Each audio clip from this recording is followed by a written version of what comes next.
Hey everyone, my name is Mia and welcome to my channel. This is my co-host Eloise. She's not being exploited for content. She just wanted to be held while I film this video. She is a bit of a Velcro baby. Today's video is going to be the first 2 weeks postpartum that nobody talks about. I watched so many videos before giving birth and I knew nothing about the first 2 weeks. But now that I've given birth, I've talked to other people about it and I just thought it'd be fun to share knowledge. And yeah, I wish I had watched a video like this before giving birth. I do have my birth story uploaded. It's a bit chaotic, but you are welcome to watch that on my channel. And let's get straight into today's video. So the first hour after you give birth, you do skin to skin. The nurses are cleaning you up. The doctor's checking you out. If everything is good, then you go to the recovery room and you move out of labor and delivery. First 24 hours, the baby sleeps a lot. This is because birth is a very traumatic experience. This is what the doctor told me. And they're very, very sleepy.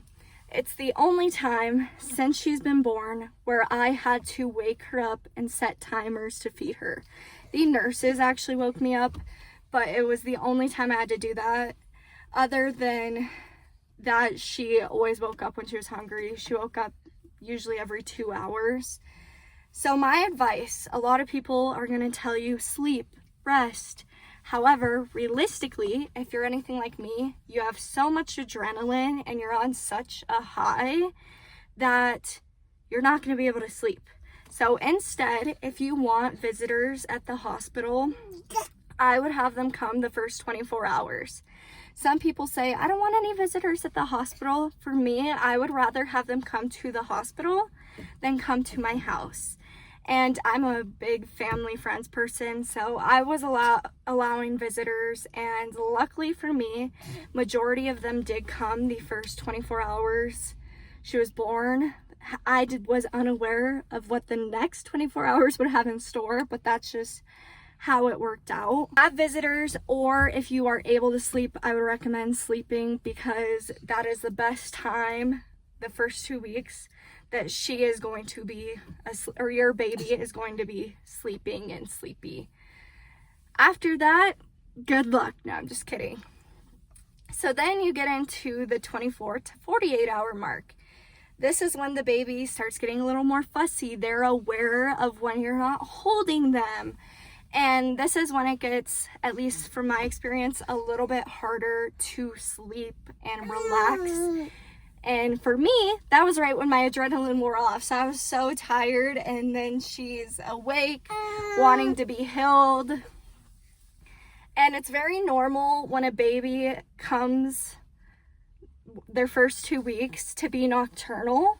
So they're awake more at night and they sleep more easily during the day, as well as to always want to be held because they were just being held for 9 months and now everything's brand new to them. And she was super aware of when she was not being held.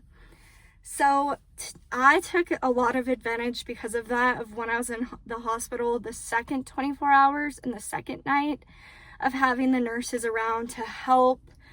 There was a girl I did talk to who, with her second baby, was really trying to have the baby come early in the morning. So she kind of got an extra night of help from the nurses.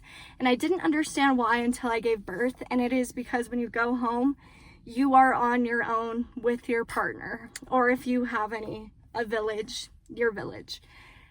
So I really did enjoy having the nurses take her for like an hour. Obviously, do what you are comfortable with.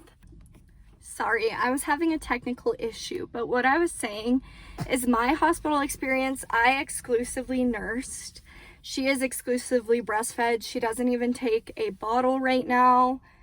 And I was able to build a supply and everything. And I think the most crucial part, I'm not a lactation consultant, but I did talk to them at the hospital, is the first month that they're alive, exclusively breastfeeding them. If that is what you want to do, depending when you have to return back to work and stuff, you're going to have to create a custom plan. But since I was able to be home I just breastfed. She didn't get any bottles until she was maybe 4 weeks old. We started giving her one a day, and now she doesn't take them at all.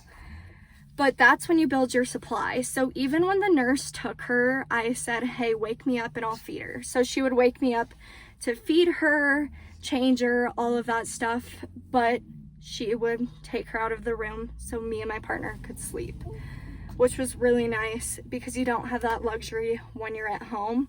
What I was saying is some hospitals I heard on TikTok, Carly still posted a video saying that the nurse gave her formula instead of like waking her up or something, and it was her second baby.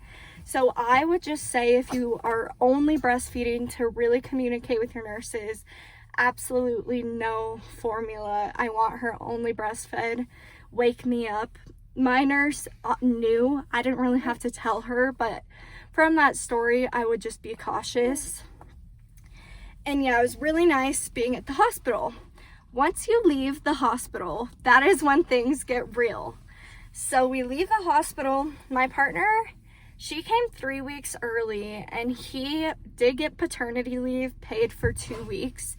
However, he didn't want to take it until the next week because she came early and he was just going to be like stressed about work. So the first week it was just me, and luckily my mom had off of work for 2 days because she was supposed to go to a conference, and then she came, so she ended up just staying at her boyfriend's house who lives 4 minutes from me. So I was able to get help. If you have someone trusted at all, if it's a sister, a best friend, I would ask like, hey, if you can come over and hold the baby for like an hour while I sleep peacefully, definitely do, because being on your own is so hard. My baby always wanted to be held for a while. It was very hard to transition her to sleeping on her own in the bassinet. I believe the first 2 weeks she didn't sleep in her bassinet for more than like 15 minutes. Someone always had to be holding her. So at first, him and I didn't take shifts. She was awake, we were both awake. And then we learned, okay, we have to sleep, so let's start taking shifts. So typically, I would get to sleep when he got off work, which was around like 5:30. He would take her, and obviously he could do everything but feed her. So he would take her up until she got hungry, which was every 2 hours. And then I would take her for a bit so he could sleep. And she usually ate for like 40 to 50 minutes when she would wake up. So he would always sleep when she's eating, but he was responsible for diapers. Any diaper change was his responsibility. And then I was responsible for feeding her. And we just did that because he was unable to feed her. So the first 2 weeks, that's just how we survived. And that's what I would recommend anybody do, is the shifts. I would give him second shift, which would usually be like 7 to 9. Then he would take her back from 9 to 11, and then I would sleep from 11 to 1. Then he would sleep until like 4 or 5, if I'm remembering correctly. But shifts at night really helped, and then we parented together and survived together during the day. And that's when all the visitors would come see her. So my dad came, and when they are little, as long as you're holding them, they sleep a lot. So it was actually really nice to, have people to talk to. I learned so much about my dad's experience because I have 3 siblings, so they had 4 kids. And my mom's experience, like, they told me stories I had never heard before. But yeah, my biggest thing is it's such a shock because, especially as a mom, I felt like I was recovering, right? Like, I don't even fully remember how bad things hurt. Something that saved me a lot postpartum. Yes. The first half, I told you everything about the baby. Now, this is about you. For my experience, the padsicles were very helpful. So what you do, my nurse taught me, you take an always diaper because the Frida underwear is so itchy. You take an always diaper, then you take a pad that's like cold and you run that under cold water to make it extra cold. Then you take a witch hazel pad, it's like a makeup wipe almost. You put that and then a couple spritz of this like cooling anti-something foam. Those were the only things that would make it not feel like it was on fire down there. So that really helped me. I have stretch marks still. They are fading. So if you got stretch marks, mine are almost gone, but there were so many of them. So do not worry, they do fade. I'm 7 months postpartum and she's only breastfed. And from what I hear, breastfeeding, it takes longer to heal because your hormones are still all over the place. But yeah, they are starting to go away finally, but they are what was itching so bad. So what saved me was pure aloe vera, anti-itch cream, and then Palmer's tummy butter that you would use pregnant. I used that to help with the itching, and that eventually helped the itching go away.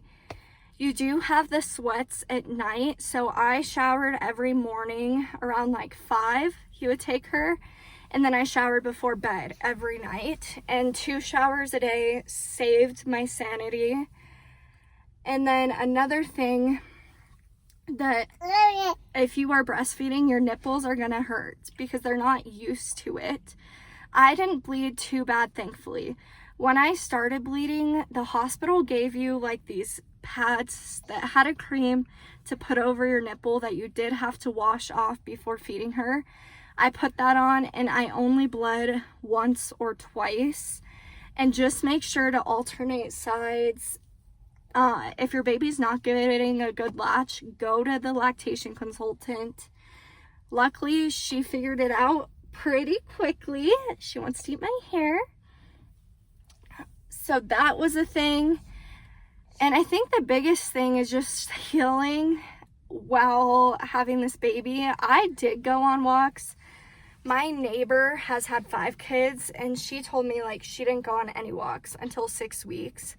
For me and my sanity, I needed to go outside. So I went on light walks. I listened to my body just because it helped my sanity. I had friends call and check on me like daily, which was super nice because being with a baby all day, I went from the extreme of working every single day to being with the baby.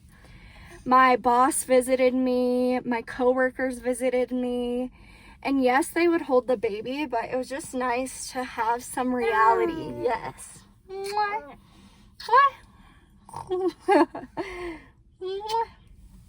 And the last thing I want to say is everybody heals differently. Comparison is the thief of joy, and do not compare where you do not compete. It gets easier. It gets better. Don't listen to the just wait people because every experience is different. I did not have a colicky baby, and if you do, your experience is going to be completely different than mine. But for me, it got easier. Once she turned 5 months old, it's all been easy so far compared to when she was a newborn. I've talked to other people and they're like, no, the newborn phase is the easiest. It all is different. One last thing is the argument, is newborn tired worse than pregnancy tired? And this is what I will say. Pregnancy, I could sleep 12 hours, wake up, still be tired. Newborn tired, I slept 2 hours and felt like a whole new person when I woke up. So for me, newborn tired was easier because I actually felt like when I slept, there was some sort of reward. Whereas pregnancy tired, it didn't matter how much I slept. I always was tired. I'm sorry if this is all over the place. There is so much that happens that first 2 weeks. I wanted to share a little bit about the baby and what it's like to have the baby and the life transition and also the healing part. Thank you for watching these videos. My goal is to upload every Wednesday and Friday. Subscribe and stick around.